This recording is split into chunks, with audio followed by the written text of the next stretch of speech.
guyyaa irraa nu barsiisa. Anaaf arraba koo qulqulleessee isiniif immoo ija laphee keessanii gurra laphee keessanii isiniif banee dubbii sagalee Waaqayyoo akka waliin barannuuf Waaqayyoo gidduu keenyatti argamee hunda keenya nu haa barsiisu. Eeyyama Waaqayyoo yoo ta'e yeroo qabnutti daqiiqaa muraasa gidduutti guyyaa irraa kan nu waliin barannu akka jalqaba irratti kaasuudhaaf yaale Wangeela Luqaas boqonnaa 18 lakkoofsa 18 gubbaa irratti jireenya bara baraatti galuudhaaf maal gochuun mala kan jedhu waliin akka Waaqayyo nu ayyametti waliin ilaalla sababa Waaqayyo. Jecha kana sooressa nama ta'e nama qabeenyaa qabutu badhaadhaa nama jedhamutu Gooftaa Yesuus Kiristoos gaafa biyya lafaa kanarra deemee barsiisu waa'ee mootummaa isaa isa bara baraa sana barsiisa ture. Yeroo inni barsiisu waa'ee mootummaa isaa sana dhagee mootummaa isaa sanaaf qophaa'uudhaaf jecha kana Gooftaa keenya Fayyisaa keenya qoricha keenya Yesuus Kiristoosiin gaafate. Sababa Waaqayyoo gara gaaffiif deebii kanatti utuu hin galin dura jireenyi bara baraa maali kan jedhu ilaaluun nurra jira. Jireenyi bara baraa maali? Eenyuuf qophaa'ee eenyutu keessa jiraata? Jireenya bara baraa jechuun kan biyya lafaa kanatti kan ni jiru warri amantii keessa ala ta'an, warri amantii keessa jiran immoo waa'ee jireenya bara baraa kana samiirraa iddoo Waaqayyo jiru, iddoo ergamoonni Waaqayyo jiranitti kan jiru. Hiikansaa isaan lama kana, isaan kana lamaani. Garuu anaaf isin kan nuun beennu waa'ee jireenya bara baraa kana biyya Yerusaalem mana galgalaa sana iddoo Addaamiif waan keessa turan sana ilaaluu qabna sababa Waaqayyoo. Jireenya bara baraa jechuun egaa mana Waaqayyoo samiirraati. Ergamoonni Waaqayyoo bakka jiraatanii, qulqulloonni Waaqayyoo bakka jiraatanii, haadhi Waaqayyoo bakka jirtutti bakka rakkinni hin jirre, bakka dhiphinni hin jirre, bakka yaaddoon hin jirre, bakka loliisi hin jirre, bakka ari'atamuun hin jirre, bakka beelli hin jirre, bakka dheebuun hin jirre, bakka aramuuf soquun hin jirre, yeroo hundumaa Waaqayyoo wajjin gammachuudhaan, yeroo hundumaa Waaqayyoo wajjin ergamoota Waaqayyoo wajjin galataan fuula Waaqayyoo dura warra dhaabbatan, yeroo hundumaa ayyaana Waaqayyootiin gammachuu Waaqayyootiin bakka keessa jiraatanii jechuudha. Jireenya bara baraa jechuun bakka Waaqayyo yeroo hundumaa gammachuu namaaf jiru. Ilaalaa, dhiphinni hin jiru, rakkinni hin jiru. Rakkina nuun har'a dabarsinu kuni, dhiphina nuun har'a dabarsinu kuni, istireesii nuun har'a jennu kuni fuula Waaqayyo yookiin jireenya bara baraa sana keessa hin jiru. Sababa Waaqayyo kan jiru gammachuudha yeroo hundumaa,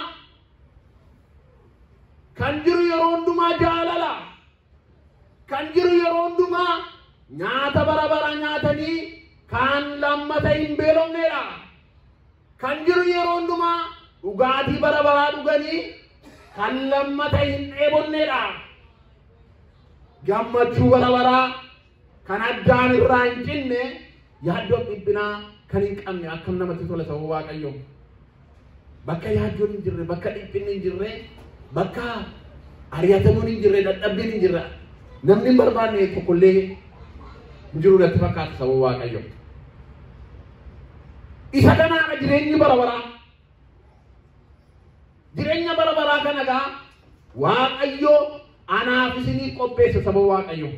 Eenyu qopheesse? Anaaf isiniin akka nuun keessa jiraannuuf, akka nuuni fuula isaa dura ergamoota qulqulloota isaa wajjin dhaabbannuuf Waaqayyo anaaf isiniif qopheesse sababa Waaqayyo. Maqaan Waaqayyo kana eebbifame nuuf haa ta'u. Namni yeroo jalqabaatiif jireenya bara baraaf uumame sababa Waaqayyo. Addaamiif waan jireenya bara baraaf uumaman sababa Waaqayyo. kana keessa jiraadhaa nyaadhaa gammadaa kan isin abboome duwwaa godhaa kan ittiin bu'in isin jedhe kanatti immoo hin bu'inaa jedhanii jireenya bara baraa uumaman saba Waaqayyoo ergamoonni Waaqayyoo yeroo hundumaa naannoo isaanii buufatanii isaanii wajjin jiraatu Waaqayyoo wajjin akka garaa isaaniitti jiraatu turan saba Waaqayyoo. Hin beekan rakkina hin beekan qullaa hin beekan dhiphina hin beekan hojjechuu hin beekan saba Waaqayyoo. Garuu guyyaa tokko dogoggoranii seera Waaqayyoo cabsanii jireenya bara baraa kana keessaa gadi bu'an. Seera uumamaa boqonnaa 3 irraa kaastanii murtii Waaqayyoo yeroo isaan seera Waaqayyoo cabsanii jireenya bara baraa sana gadhiisanii tokko tokko isaaniif yeroo inni murtii dabarsee in argitu. Seera uumamaa boqonnaa 3 kaastanii lakkoofsa 14 kaastanii yoo hanga xumuraatti dubbistanii boofaaf murtiin isaan malu, Addaamiin murtii isaan malu, Hewaaniin murtii isaanii malu kenneefi jireenya sana keessaatii Waaqayyoo murtiin erga irratti darbe booda jireenya bara baraa sana keessaa ba'a. Haa ta'u malee Waaqayyoo erga murtii sana keessaa baasee deebisee jireenya bara baraa kana dhala namaatti hin cufne. Maqaan Waaqayyoo kana eebbifame nuuf haa ta'u.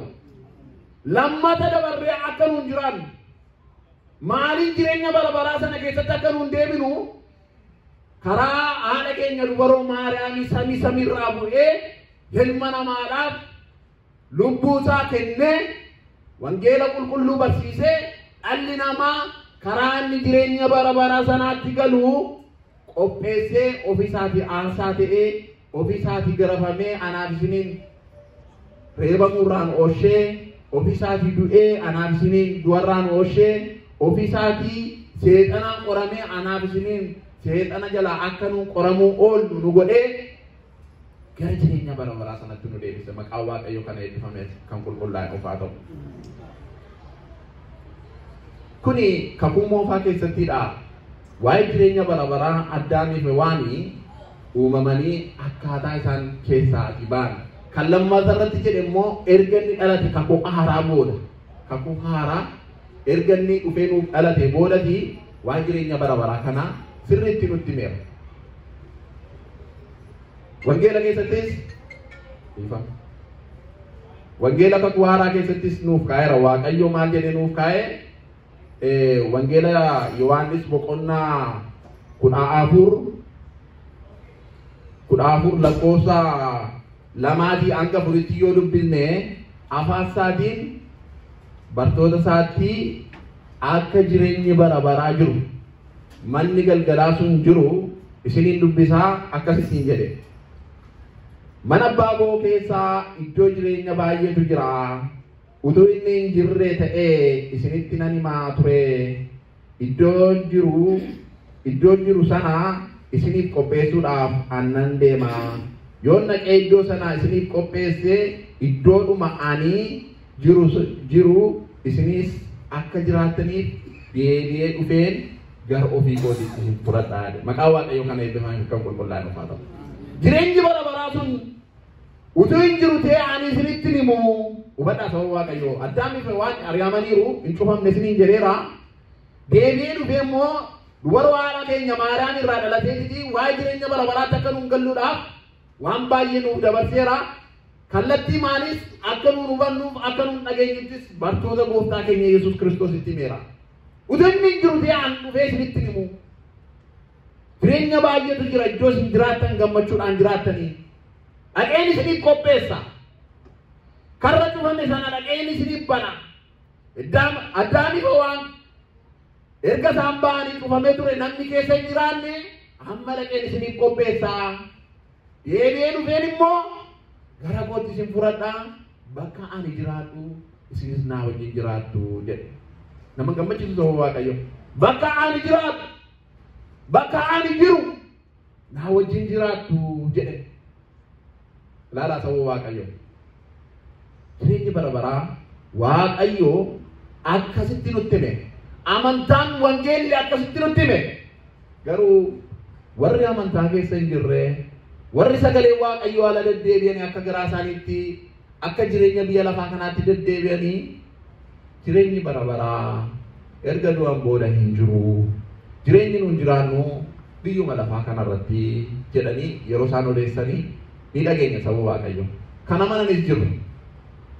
Biyyuma lafaa kana duwwaatti qabeenyaa isaatti miidhagina isaatti nyaata biyya lafaa kanatti bashannana biyya lafaa kanatti jireenyi nuun arginu kanatti wanta nama bu'aarsan kanatti erga duunee booda jireenyi kanaan olii hin jiru. Duunaan biyyootti dabalamee namni lammata jireenya hin arganii kan jedhanii ofiis dogoggoranii saba Waaqayyoos kan dogoggorsan jiru saba Waaqayyo.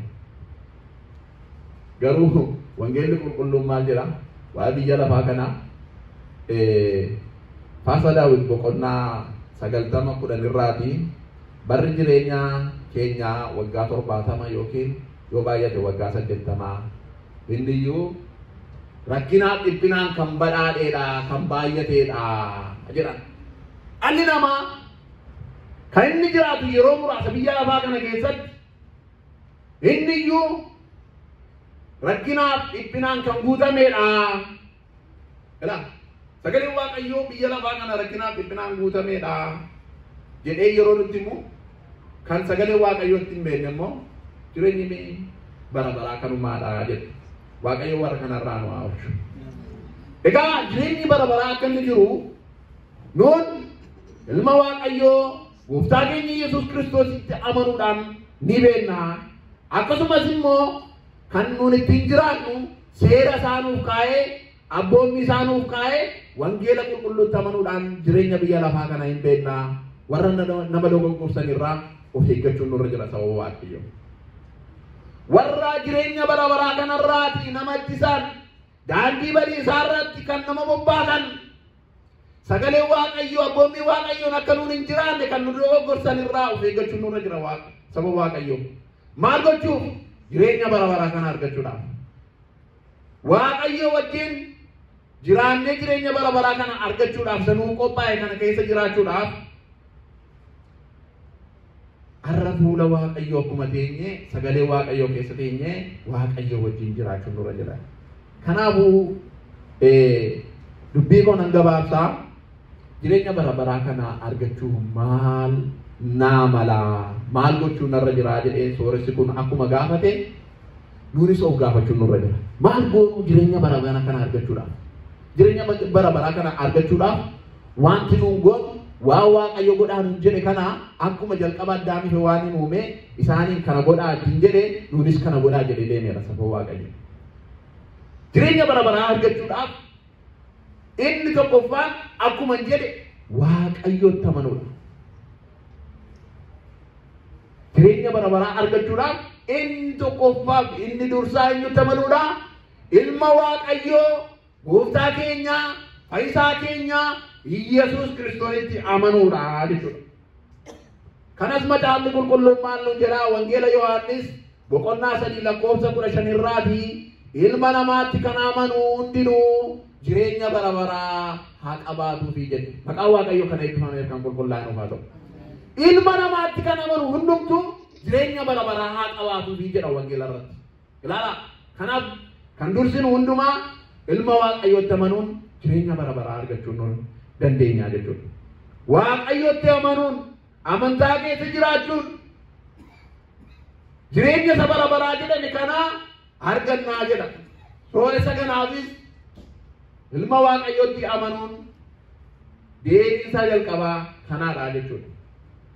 Ilma Waaqayyootti yoo amanne yoomiyyuu fayyisaa keenya Yesuus Kiristoos fayyisaa addunyaatti yoo amanne yoomiyyuu namni isatti amanu namni isaa wajjin jiraatu darbee gubiisatti hin darbu saba Waaqayyo. Maaliif Waaqayyo jedheera? Sagalee isaatiin dubbateera. Namni natti amanu hundumtuu jireenya bara baraa haa qabaatu jedheera saba waan ta'eef. Hin shakkinaa gaafa Waaqayyotti amanu. Hin shakkinaa dudduubatti hin deebinaa. Garaan keessan hin maminaa. Waan Waaqayyo nutti himu hundumtuu hojiirra ni oola. Jechi isaa sagaleen isaa tokko darbuu irra lafiif sammiin kun darbuutu salphataa jedha. Kanaafuu gammachuu qabaachuun nurra jira sababa waaqayyo ilma waaqayyootti warri amanne gammachuu qabaachuun nurra jira jechuudha. Gammachuu qabaachuun nurra jira. Maaliif? Ganaa jireenya bara baraa jiraanna waan ta'eef. Bakka inni jiru jiraanna waan ta'eef. Bakka ergamoonni waaqayyo jiraatan jiraanna waan ta'eef. Warri har'a mogoleen keenya nu raafe faayisaa addunyaatti amanuudhaan shakkii qaama keenya nanna keenya keessaa balleessinee cimnee akka ergamootaa dhaabbachuun nurra jira. Ergamoonni waaqayyoo gaafa waraanni yookiin lolli ta'u isaan duraa dhokatee gooftaan keenya Yesuus Kiristoos saaxinaan irraan kan hafe bakka jiran jabaatanii dhaabbatanii jechuudha. Amma waaqa keenya arginutti amma sanuume arginutti jabaadhaa dhaabbachaa jiranii wal jabeessanii jechuudha.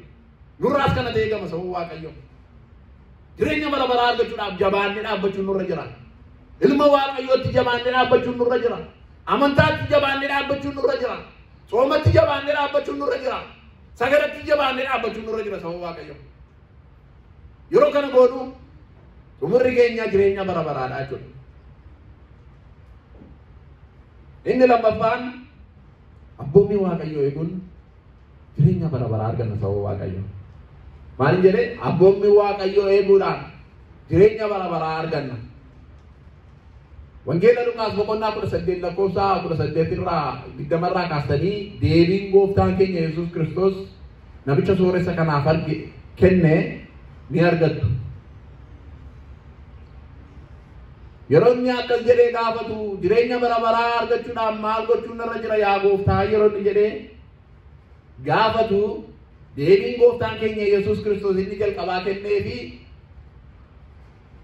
abboommi isaa beektaa abboommi isaa hin beektaa jedhee innis deebisee gooftaa Yesuusis abboommi isaa kana lafa kaa'e hin ajjeesiin hin ajjiin hin hatiin sobaan namarratti dhugaa hin bahin abbaa kee haadha kee kabaji ulfeessi kan jedhu kana seera kana lafa kaa'e abboommi kanaa jechuudha waaqayyo. Namichis deebisee kana erga ijoollummaa kootii hin godhee jedhe. Akka inni godheef akka inni dhiise eenyutu beeka garuu gooftaa Yesuus Kiristoostu beeka.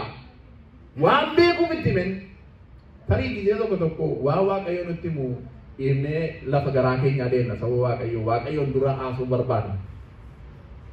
Obsa qabaannee waaqayyo waan nu ajaju sana raawwachuun nutti ulfaata sababa waaqayyo. Kun amaluma nama fooniiti. Abboommi waaqayyoo eeguun jireenya bara baraatti nama galchaa jechuudha. Waan ittiin mootummaa waaqayyoo yookiin jireenya bara baraa sana argannu inni kan biraan jabeessee nutti himu abboommi waaqayyoo kanaadha. Isaan kana keessaa akkuma namicha sooressa kanaa baay'een keenya yoonaa heenneerraa jechuu dandeenya. Kaan immoo hin ulfaata eeguunis jechuu hin danda'amu. Isaan kana akkuma isiniin jedhe silaa akka nuun eennuuf waaqayyoon kadhachuun nurra jira. Tarii akka nama foonummaa keenyaatti abboommi kana eeguun nutti cimuu danda'a. Dogoggoruu dandeenya. Daandii isaa gadhiifnee daandii kan biraarra deemuun nurra jira. Garuu yeroo hundumaa fuula waaqayyoo jiraannee abboommi kee eegee seera keetiin deddeebi'ee jireenya sana bara baraa sana akkan argadhuuf waaqayyo na gargaari jennee kadhachuun nurra jira. Nu barsiiseera waaqayyo gad of deebisee yeroo inni abbaa isaa kadhatu argine moo argine sababa waaqayyo Yesuus Kiristoos waaqatu ta'ee jiru gad of deebisee waaqayyo abbaa isaa yeroo inni kadhate irraa baranneerra sababa waaqayyo. Nunis seera waaqayyo kana eeguudhaan abboommi waaqayyo kana eeguudhaan gad of deebisnee fuula waaqayyo duratti kadhachuun nurra jira. Akka seera isaa kana hin cabsineef abboommi isaa keessa akka jiraannuuf abboommi isaa keessa jiraanne immoo nama jireenya bara baraa kana argatu akka taanuudhaaf kadhannaan baay'ee barbaachisaadha sababa waaqayyo. Kadhannaan meeshaa waraana keenyaati. Kan ittiin lollu diina kan ittiin eenyu abboommi isaa kan ittiin jiraannu fuula waaqayyo. Namni waaqayyoon kadhatu yeroo hundumaa abboommi waaqayyoon eega. Maaliif? Waaqayyootu ayyaana isaa irra bulchee ergamoota isaa ergee fi daandii badiisaa irraa akka hin deemne godha. Hin ajaja jechuudha. Namaaf sagalee waaqayyoo gaafa wal argatan akka sagalee waaqayyoo yookiin akka waaqayyo jedhutti deddeebi'an. Sagalee waaqayyoo irraa gaafa adda baanu kadhannaa irraa gaafa fagaannu garuu daandii waaqayyoo irraa baanee daandii biyya lafaa hojii foonii jiraannaa jechuudha. Hojii foonii waaqayyootti hin tolu. Waaqayyoo isaati yeroo tokko nu walii keenyatti iyyuu hin tolu waan nuun jiraannu karaa nuun adeemnu jechuudha. Kanaaf abboonni waaqayyoo eeguun barbaachisaadha. Kaan guyyaa guyyaatti warri akka koo warri akka keessanii sobaan namarratti dhugaa amman ba'aa ol baay'eetu jira jechuudha sababa waaqayyoo. Baay'eetu jira kan ittiin waaqayyoon gaddisiin kan ittiin waaqayyoon waan nu abboome dhiibnee waan garaa keenyaa hojjennee cubboo jechaa hallu baay'eetu jira jechuudha. Kan hin lakkaa'amne warri kun maaliin badu jedhee kadhannaadhaan badu waaqayyoo wajjin jiraachuudhaan badu. Gaafa nuun kadhannaadhaan jiraannu dhiifama waaqayyoo argannee daandii waaqayyoo irra jiraannaa jechuudha. Waaqayyo hunduma keenya nu haa gargaaru. Amantiitti jabaannee kadhannaatti cimnee abboommi waaqayyoo eegnee waan nu abboome kanaan jireenya bara baraa akka argannuuf waaqayyo hunduma keenya nu haa gargaaru. Inni kan biraan namichuma sooressa kanaan gadi sinnee yoo ilaalle boqonnaa 18:22 gubbaarraatii gaafa inni kanoo erga ijoollummaa kooti kaaseen godha yaa gooftaa waan ati natti himte abboommi kana ijoollummaa kooti kaasee hanga irraatti godha yeroo jedhu waaqayyo dabalee namichi nama akkamii akka ta'e waan beekuudhaaf namichi nama sooressaadha, nama qabeenyaa qabudha, nama badhaadhaadha. Maal jedhe? Ati egaa erga kana goote dhaqi qabeenyaa kee kana hundumaa gurguriitii warra dadhaboota warra rakkatoota qabeenyaa kee hiriitii badhaadhummaa keessa lafa kanarraa waaqa irratti walitti qabadhu jedhe. Dhageessanii qabeenyaa kee biyya lafaa kanarraa badhaadhummaa kee biyya lafaa kanarraa badhaadhummaa isa waaqa irratti walitti qabadhu jedhe. Ilaala qabeenyaan nu lafarratti qabnu badhaadhinni nu lafarratti qabnu yoo itti fayyadamne badhaadhina isa samiirraa taasifuu waaqayyo. Kanarraa kan hubanna. Maallaqi har'a nuun qabnu, humni har'a nuun qabnu, dandeettiin har'a nuun qabnu, faanaansiin nuun har'a qabnu yoo seeraan akka waaqayyo jedhetti fayyadamne badhaadhina isa samiirraa nu ta'a jechuudha. Badhaadhina samiirraa jechuun jireenya bara baraa jechuudha sababa waaqayyo. Kanaafuu maal gochuun nurra jira? Addana irratti waan cimaa nuun barannee darbuun nurra jiru qabeenyaa keenyatti akkamitti akka fayyadamne qabeenyaa biyya lafaa goone darbina otoo hin taane qabeenyaa samii irraa goone akka darbinu kanarraa baranna sababa waaqayyo. Qabeenyaa samii irraa kan jireenya bara baraa namaaf kennu, kan gammachuu bara baraa namaaf kennu, kan harka nuun waaqayyo wajjin jiraannu kan nu taasisu qabeenyaa kanatti fayyadamuun nurra jira. Ilaala namni hojii hojjetu biyya lafaa kana fakkeenya isinii fudhata. Hundumti keenya hojii hojjennaa hojii hojjennee maallaqa argannu kanatti inni tokko seeraa itti fayyadama, pilaaniidhaa itti fayyadama, faamilii isaatiif biilee qabuuf, yuutiliitii qabuuf seeraan itti fayyadama. Inni tokko immoo akkuma bifinni keenya hojjaan keenya adda adda ta'e inni tokko immoo waan argate galgaluma tokkotti kilebii waliin jedhamu jedhamee biyyaan kilebii tokkotti fixee bulaa jechuudha. Sinii galee gammachuu yerootti fixa. Daangaa qabdi gammachuutti. Daangaa qabdi, yeroo qabdi, sa'aatii qabdi, bakka qabdi. Achii baanaan hin jiru jechuudha bakka. Inni tokko immoo dhala isaaf kaffalaara biilii morgeejii kan saarra darbee dhala isaatiif kaffalaara laala sababa waaqayyo garaagarummaa jiru. Galgala tokkotti isa dhumuu fi isa dhala isaatiif yaadu laala. Isa faamilii isaatiif yaadu laala. Dhala isaatiif ijoollee isaatiif guddatanii kan ittiin jiraataniif kan karoora baasu laala. Isa kanaadha. Qabeenyaan har'a nuun itti fayyadamnu kuni akkuma kana yoo seeraa itti fayyadamne qabeenyaan biyya lafaa kuni kan samii irraa taa'ee jechuudha. Akkamitti itti fayyadamu? Tokko dadhabaa Waaqayyo jedhe sana gargaaruudha. Dadhabaa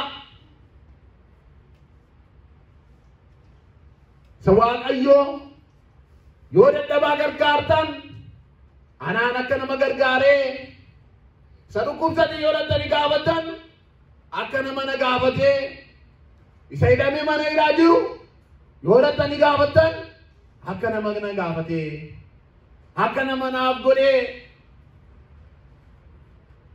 sabeelee yoo nyaachistan akka waan na nyaachistaniitti jedhee Waaqayyo isa nu obboome sanatti yoo fayyadamne maal gochaa jirra? Qabeenyaa keenya samii irratti badhaadhummaa samii irratti walitti qabachaa jirra jechuudha. Gaafa dhufus gooftaan keenya Yesuus Kiristoos gaafa murtii kennuuf dhufu isinitti nama dhaggeeffadhaa. Hin beektu irra deebinee wal hubachiisaa irra malee namni sagalee kana hin baranne hin jiru. Wangeela Maatewos boqonnaa 25 lakkoofsa 34 irraa kaastanii yoo ilaaltanii murtiidhaaf dhufaa jedhaan gaafa murtiidhaaf dhufu jedha. Sakaaniin bita isaa oolchaa, sakaaniin mirga isaa oolchaa. Waa'ee warra bita isaanii sana isin barsiisaa jiru waan ta'eef har'a waa'ee warra mirgaa duwwaa waa'ee jireenya bara baraa bichaa barachaa warra mirga isaa jiranii jireenya bara baraa warra argatan.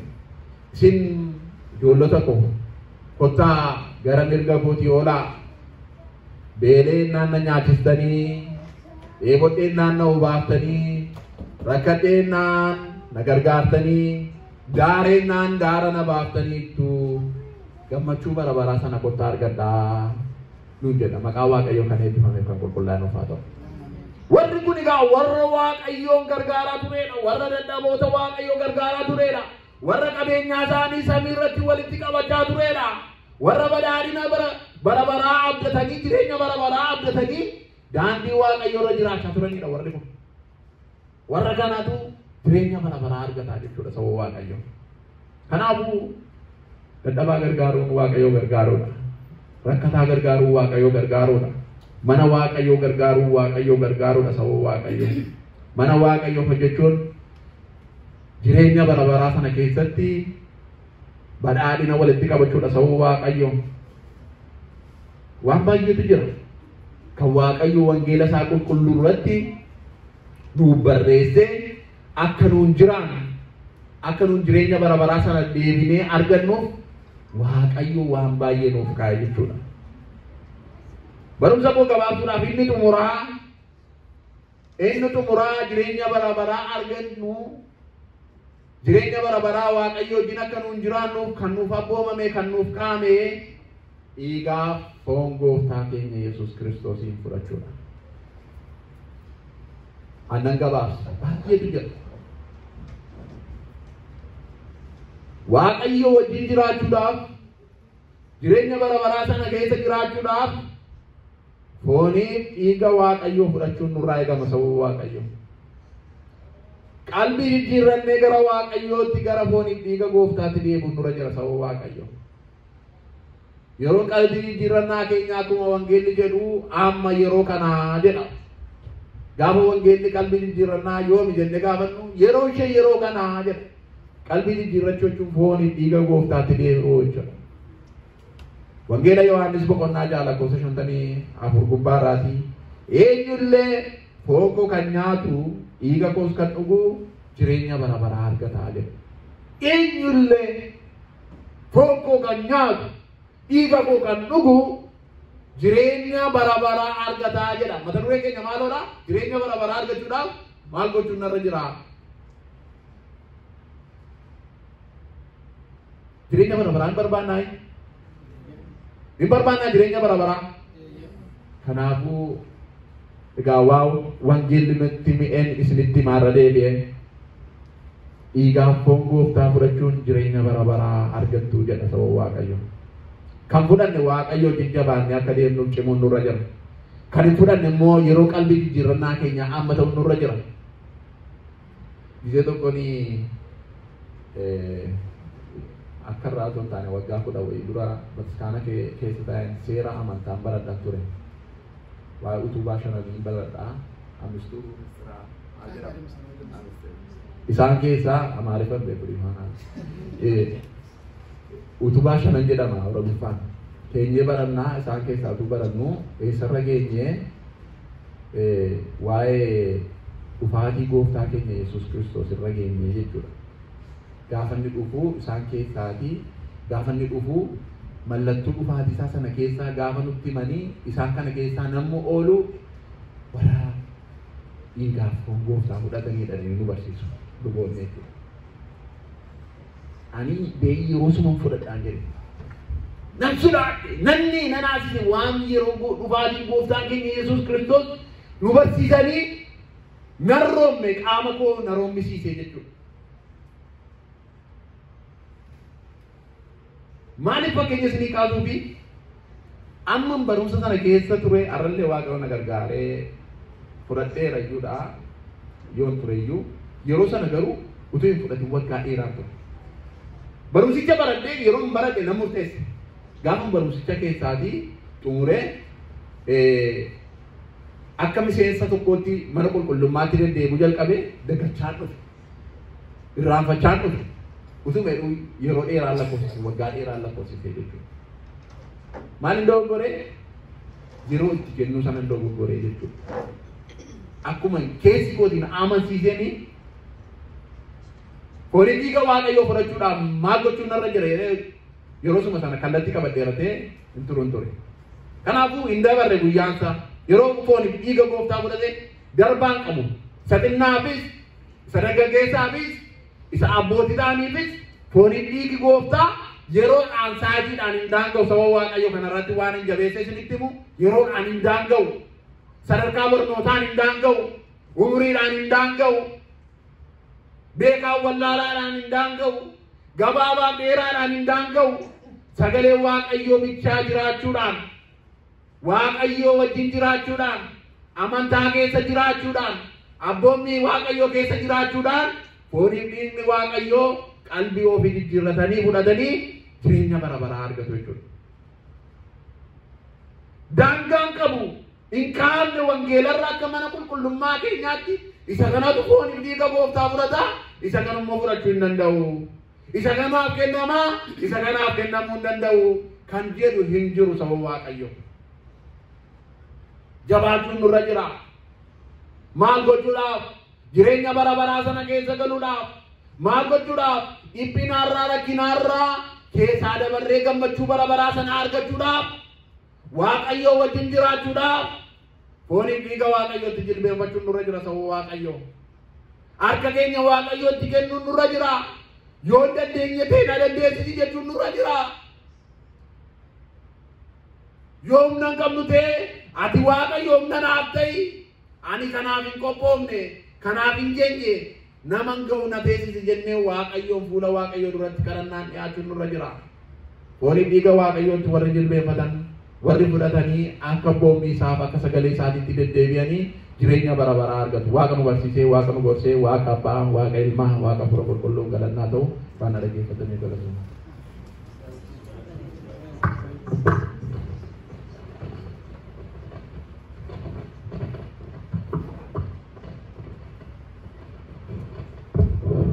Hai Waaqa nu barsiifatee Waaqa nu gorfatee galanni guddaan haa ta'u. Obboleessi keenya akka gaariitti wangeela keessaa caqasee waa'ee namicha sooressaa itti fakkeeffamullee nutti himeera. Waaqayyoo sagalee jireenyaa isa dhageessisu sagalee jireenyaa isa dhageessisu sagalee jireenyaa isa dhageessisu Waaqayyoo hunduma keenya dhageenye kan ittiin bannu utuu hin ta'in kan ittiin fayyinu Waaqayyoo nu haa taasisu.